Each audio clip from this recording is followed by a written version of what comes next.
Hey everyone, in this video I'm going to be explaining the questions in the Bank20 number 1.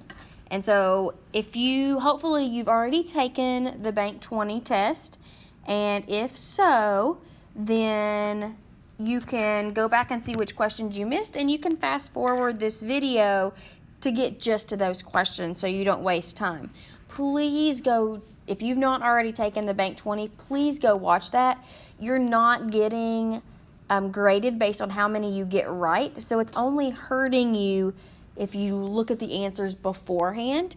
It's not going to benefit you in any way. In fact, it'll hurt you because you're not actually trying the questions. So, question number 1, 3x over 2 plus 8 equals 4, and we're solving for x. So first step should be to subtract 8 from both sides, and that gives me 3x over 2 equals -4. Now the way I like to solve these is I like to make both sides a fraction so that I can cross multiply. 3x times 1 is 3x equals, and then we do -4 times 2 is -8. And then if we divide both sides by 3, we get x equals -8 over 3.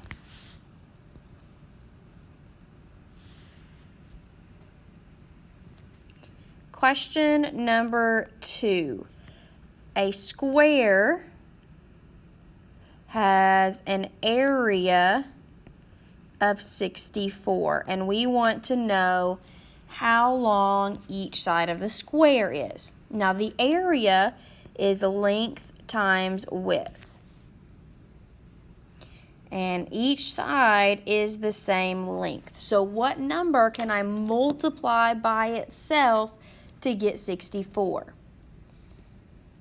And if we look at our answer choices, 8 is one of the answers. 8 times 8 is 64. So the answer is F.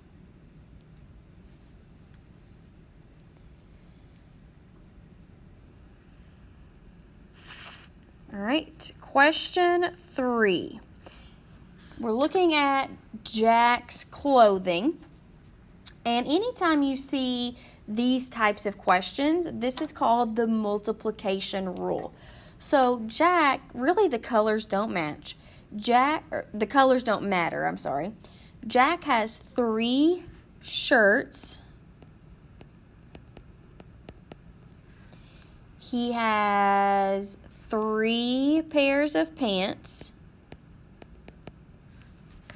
And we want to know how many combinations there are. Let's just pretend that he doesn't care about matching colors. What you do in these types of questions is you would multiply the number of shirts times the number of pants. If shoes were also included, or ties or jackets, we would also multiply by the number of each of those. And so in this case, 3 times 3 equals 9. So there were 9 outfit possibilities.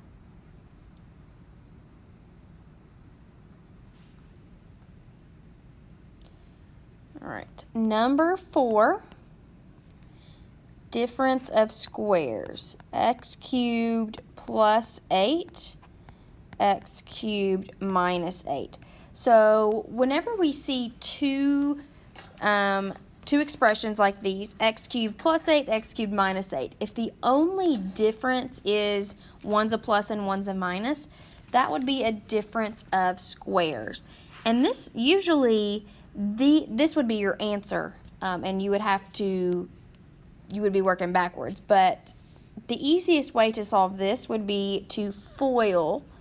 So if we remember, we multiply our first terms, x cubed times x cubed equals x to the 6th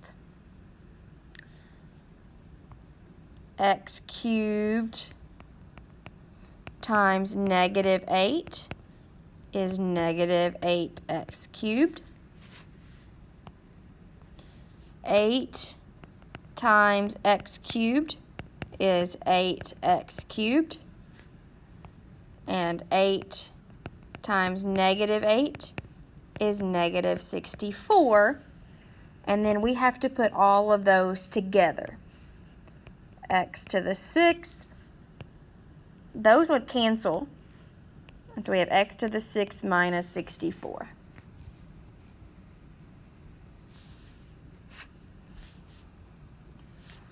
All right. Question number 5. Percentages, 50%, so that's 0.5 of 8. Whenever you see the word of, that means to multiply. So 50% or 0.5 of 8 is equal to 25% of x, of what number? So 0.5 times 8 is 4. So 4 equals 0.25x. 4 divided by 0.25 is 16.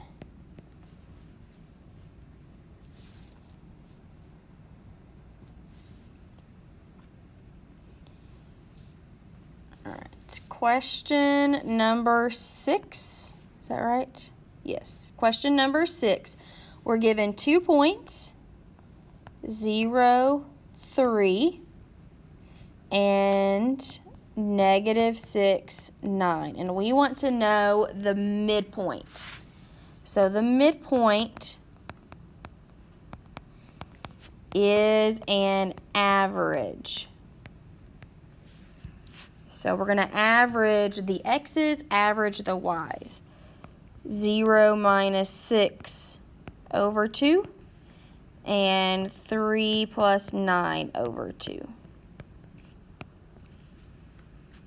So we add the x's. 0 plus negative 6 is the same as 0 minus 6.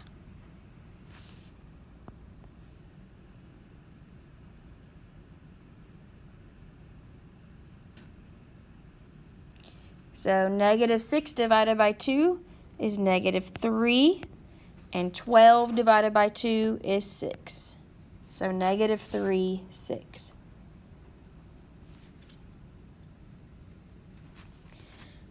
Number 7, if we're finding slope, it has to be in slope-intercept form.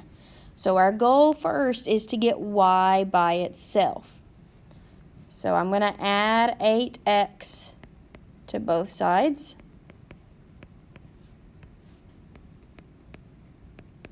Now, since 5 and 8x are not like terms, that does not become 13x. We just write them separately.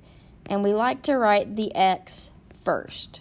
So 4y equals 8x plus 5. And then we divide by 4.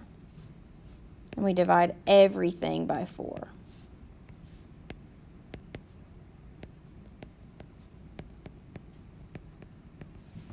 The slope is the number in front of the x. So my slope is 2.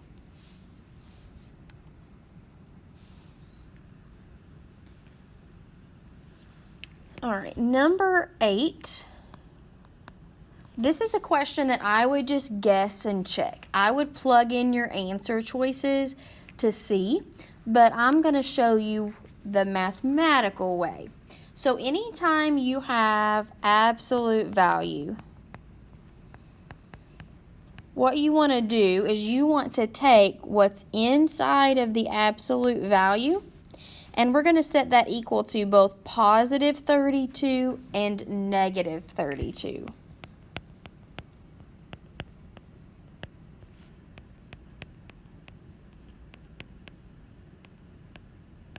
So x plus 8 equals 32, and x plus 8 equals negative 32. and then we solve those.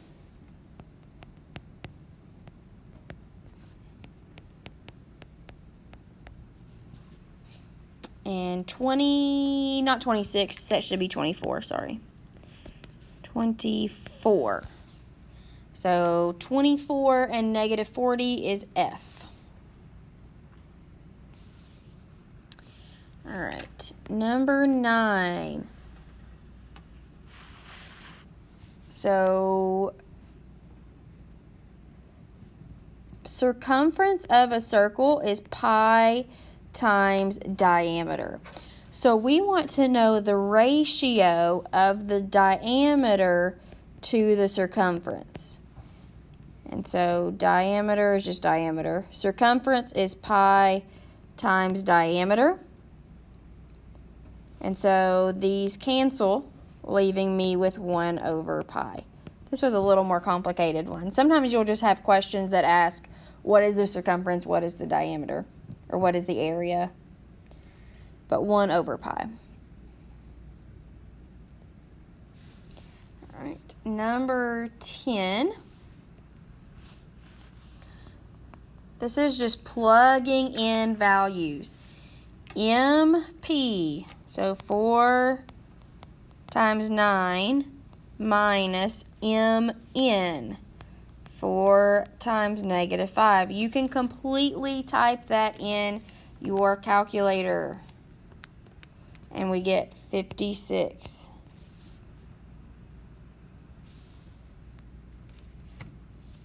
Number 11.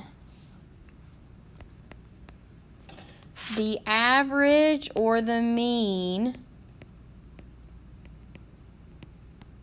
is when you add all of your values together. So 370 plus 310 plus 380 plus 340 plus 310, and divide that by the number 5.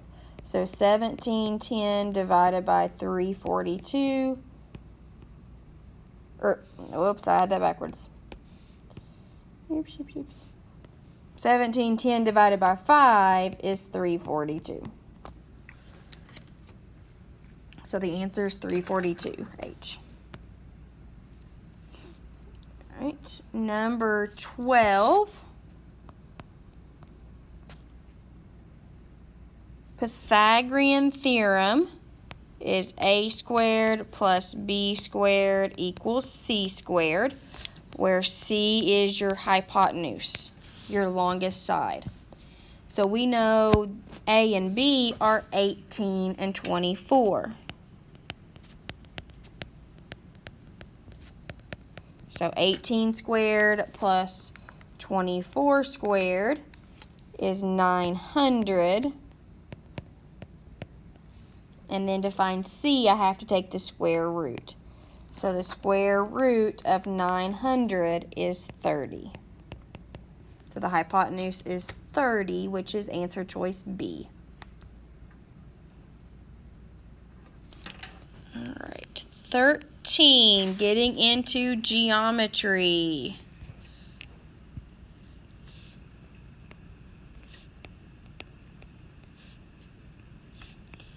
All right, it tells me that angle BAC, that's right here, is x plus 20. And BAD, the entire angle is 90 degrees. And we want to know CAD. Well, if the whole thing is 90, then CAD, I'm going to subtract this x plus 20. But if we're subtracting that entire x plus 20, make sure we put that in parentheses. So that becomes 90 minus x minus 20, which is 70 minus x, or G.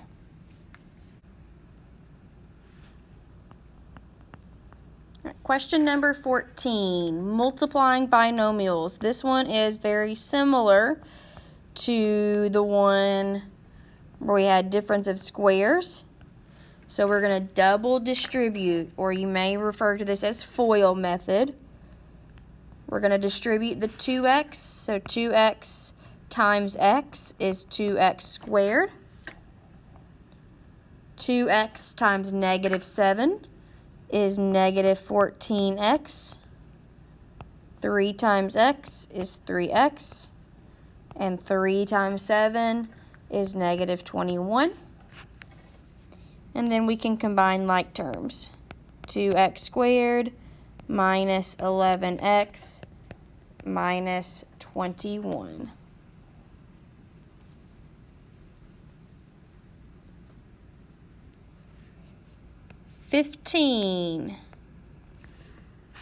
If f of x is 6x squared plus 4x minus 11, and we want to find f of negative 5, we're going to plug in negative 5 to all of those x's.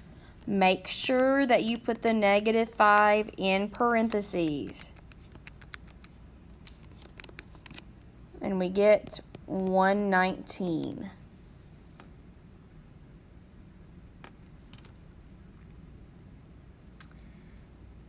All right, question number 16.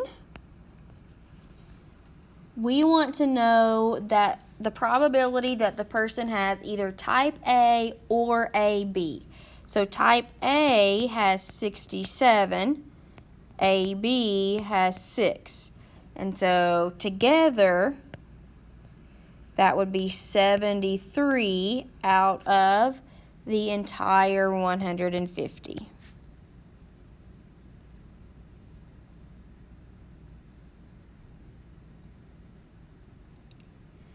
Number 17, slope.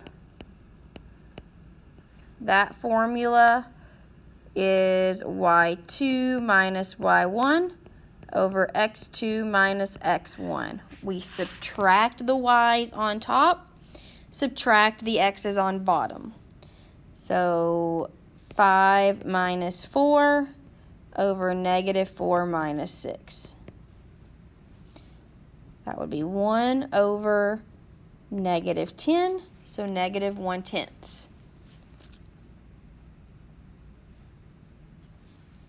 All right, 18, back to some geometry.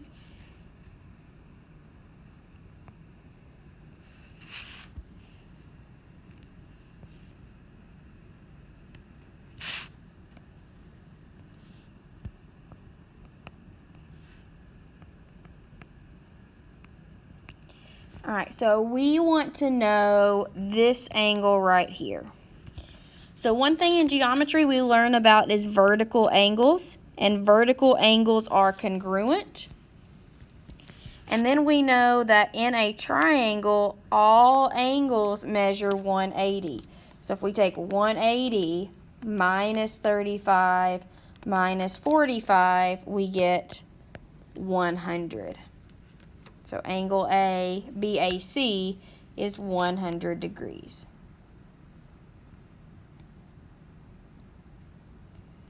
All right, number 19.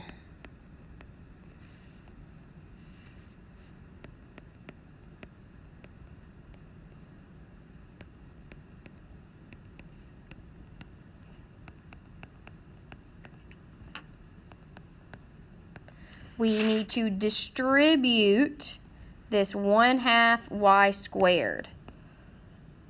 So if we distribute it, the half times 6 make 3, and then we still have xy squared. And then the next one, half times 2 is just 1, so you don't need to write the 1. And y squared times y is y cubed. And then we get 6xy squared and minus y cubed. Then we need to combine our like terms. The y cubed and the minus y cubed cancel.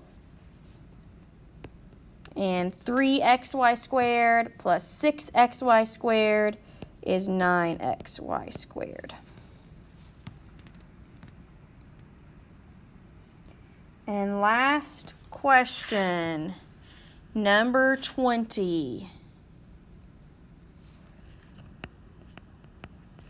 So number 20, we are given 2 points, and we want to write the equation. And so if we're given 2 points, one way to do it is